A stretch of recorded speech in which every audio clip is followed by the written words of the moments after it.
Steve-O, nice to meet you. Welcome back to Kentucky. It's good to be back, man. You've been here two times before? This is my third visit to comedy off-Broadway here. Yeah? How do you Some find... wild crap has gone down on this stage. What has gone down on this stage? Man, the most notable thing I can think of is the outrageous fireballs that have been blown off of my head, where I set my head on fire and we use it as a torch and boom, you know, like, it's just crazy to look at how small the stage really is. And with a packed house doing that, that was genuinely reckless. How do you like doing stand-up? I've been doing it for 10 years, man. I love it. I'm an attention whore, so it's natural that I should love it. I've been touring for 6 years, and I've been increasingly successful. Yeah. It's good because my reputation is not for stand-up comedy. Right, right, and it's such a more subtle art than kind of what you're known for. Well, I mean, it depends. It depends on how you do it. And my approach to it is I really didn't put on a one-man comedy variety show. It's sort of like a jackass presentation of stories and jokes and stunts and tricks. Yeah, I've noticed that a lot of your comedy tends to be autobiographical. And sure. You're really not afraid to talk about anything. I am a reckless, shameless son of a bitch. Right, right. And you've struggled. I mean, you've struggled with sure. addiction. You've had, so yeah, and you're very open about that. I think I have a real knack for finding comedy and fun in terribly dark and upsetting issues. Your father was a high-powered businessman, so correct. You moved a lot when you were young. I grew up in 5 different countries. Right, right. So a lot of times that can either lead to somebody being an introvert or an extrovert, because you either don't have enough time to meet people and make friends, or you have to make them immediately. So is that where your personality comes from, do you think? I really don't know. I think if I stayed in one house in one town my entire life, I can't imagine I would have been much different. But then again, the why is less important than the what. Yeah. So, when kids are growing up, like if you play basketball, you idolize Michael Jordan. If you play football, you idolize a football player. There were no Steve-O's right. when you were growing up. So right. So where did you find? Where did you draw who you became from? I mean, because it's a true right. original. I mean. Well, thank you, man. Yeah. I take that as a sincere compliment, and I appreciate it greatly. I think that it's safe to say when I was dropping out of college with my plan to videotape crazy antics and become a famous wild man, that most people felt sorry for me. They really just thought, what a tragic shame, what a hopeless loser. And I was just persistent enough to keep at it. Now, to answer your question, where did I get my inspiration from, and who was I looking up to?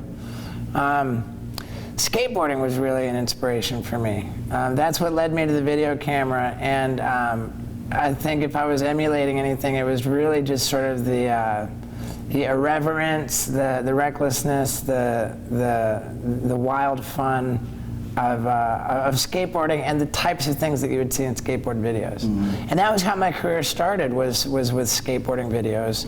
I was in a series called the Big Brother videos, and the guy in charge one day reached out to Spike Jonze and he said, hey, everybody loves our videos, but nobody cares about the skateboarding. And I think if we subtract the skateboarding, what's left over would make a great TV show. And that's what they did, and once they got rid of the skateboarding, you had me and Wee Man and Johnny Knoxville, and the rest was history.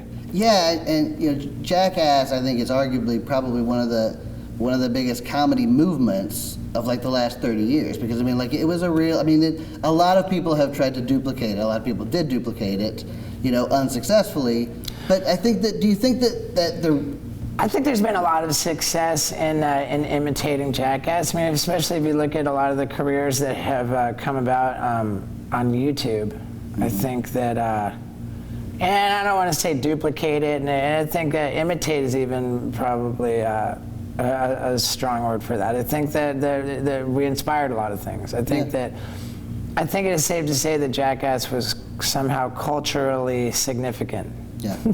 Do you think that part of the reason Jackass worked was because it tapped into guys and their buddies? I mean, like there's a certain thing. Every guy has a group of friends that they just kind of sit around and there's something primal about it, I think. Yeah. It's not necessarily new.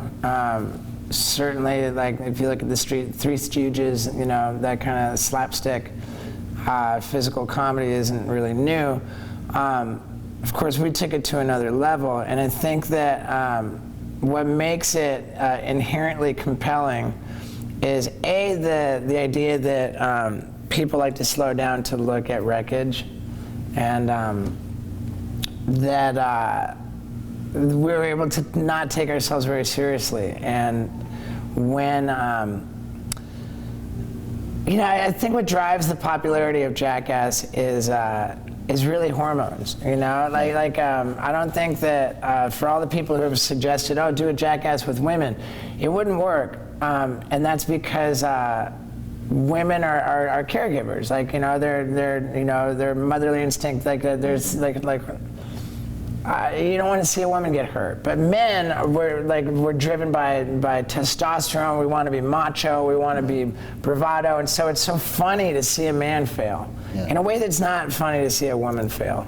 And our ability to not take ourselves seriously makes us good at finding fun in failure. Do you miss those days, or? Of course I do, man. It was the era of Jackass and the Wild Boys and all that. God, the times were epic, you know. But I'm really grateful to have carved out a career for myself beyond Jackass, and that's what I'm doing. And I'm seeing an increase in the success that I'm having with it. Yeah, yeah. So, you're a person who has gone toe-to-toe with bulls, rams. I've avoided the bulls, but bulls are Johnny Knoxville's. Oh yeah, that's his thing. Sharks were my specialty. Sharks, jellyfish, right? Jellyfish, yeah. I've never been terribly worried about jellyfish. Gators. Lots of gators. And yet, you won an award from PETA for your animal activism. Right. So yeah, talk about that. Like, that's a real passion of yours. Sure. I've developed into quite the advocate for animal rights, and that's distinctly at odds with a lot of the things I've done in my career. It's not difficult to see me as a hypocrite to have done, like a lot of the things with animals in my past. But hey, everybody changes, and that's fine. Well, I think Wild Boys, I think, was a respectful show. Yeah. It was respectful. On the surface, there was no overt cruelty. However, behind the scenes, in transporting animals to locations where you can stage what appears to be a natural setting. Right. I saw a lot of things that I really, even back then, had a lot of trouble with. Did that kind of sway you to? When it first started, I think, was back when I was in Ringling Brothers and Barnum and Bailey Clown College. Sort of getting exposed to the animals in the circus, and then ultimately becoming a circus clown myself. Mm-hmm. I worked in a circus with animals, and I was horrified by their treatment. And that was my first real issue that I latched onto, was animals in the circus. And then I gradually became more aligned with sort of the animal rights movement. Mm-hmm. And now today I'm like a vegan guy who's not particularly fond of exploiting animals in any way. Yeah. So you've been, let's count the number of hats you've worn. You've been a skateboarder. Not a professional skateboarder, but yeah, skateboarding was always more of a hobby. But yeah, right. I'm pretty darn good at it. Right. Clown. Well, yeah, skateboarder, clown. Stuntman. game show host, author, rapper, failed rapper. Reality show contestant. Sure. Dancer. Ballroom dancer. Terrible. What is another medium that you haven't explored that you think I could nail that? I'm gonna be trying out my own podcast coming up. Okay. I think I'm gonna be pretty good at that. Yeah. Starting next year. They're just hammering out my deal. What's going to be the focus? I mean, a little bit rubs me the wrong way. I feel like every schmuck has a podcast, but I'm just going to be a new schmuck in the podcast world. So, what do you feel being on stage? What's similar? What are the parallels of your past life as Jackass and let me interpret your question. What's the common thread through all the things I've done in my career? Yeah. The answer is simple. I'm an attention whore. Yeah.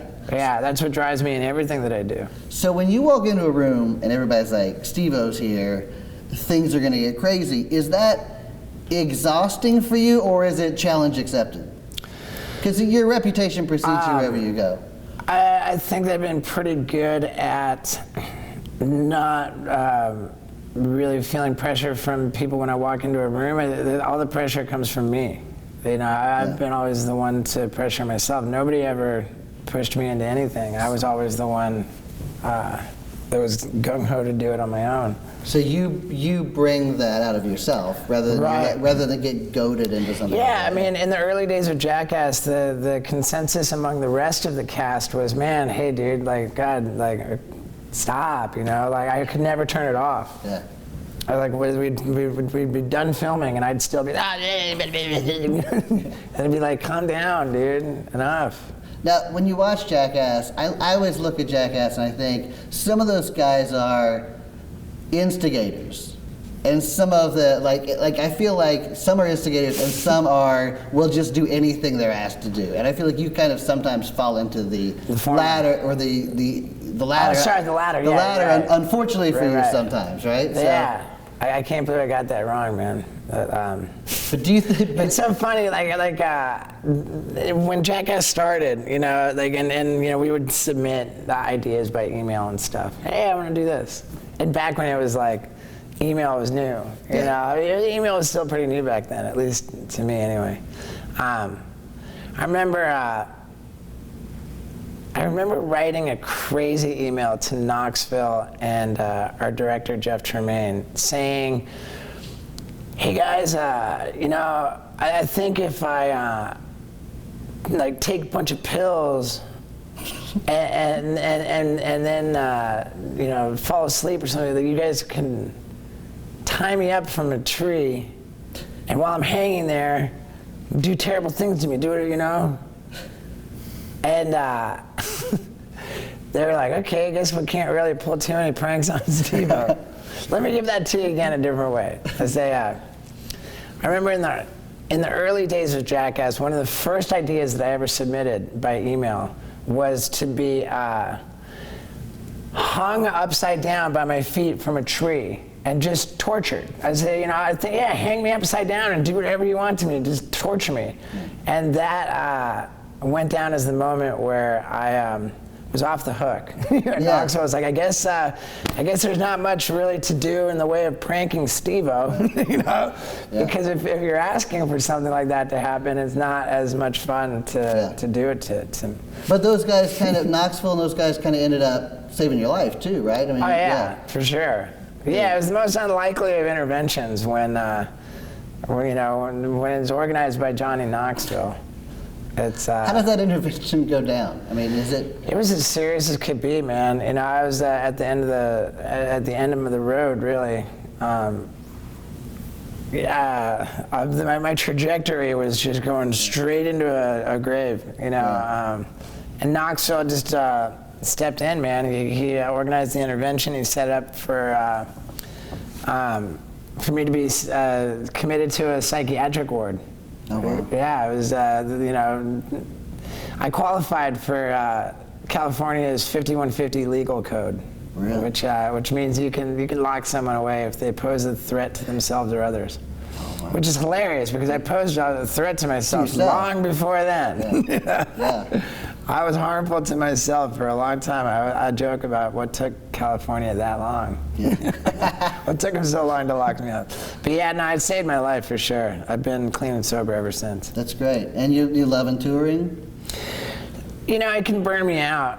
All the airports, all the the press, even the shows at times. But yeah, like I said, man, it's in my nature. I want to do it. Yeah. I'm really excited. This is my last stop for this year in the U.S. And the rest of the year, I'm touring the United Kingdom and Europe. Nice. Going on a 24-city theater tour through 10 countries. Nice. Living on a rock and roll tour bus. Yeah. It's going to be great. So, more touring, podcast. Anything else big on the horizon? Yeah, I'm writing a movie. I got to deal with a very capable movie producer, a guy who's made like 175 films. And I came to him with an idea, and he loves it. And Starring? Yeah, Nice. So I'll be like writing it, starring it. It's kind of like a Jackie Chan setup where it's a story, but it's just like everything's just an excuse for me to do ridiculous stunts and stuff the whole time, even though the story's great. And so we're finishing up the script and hopefully shooting a movie really soon. Perfect. And you are here until Sunday? I am here through the weekend, man. Come out and see Steve-O here at Comedy on Broadway. It's been a pleasure, sir. Right. Hey, man, thank you. Thank you. Back to you, Matt. Have fun editing that.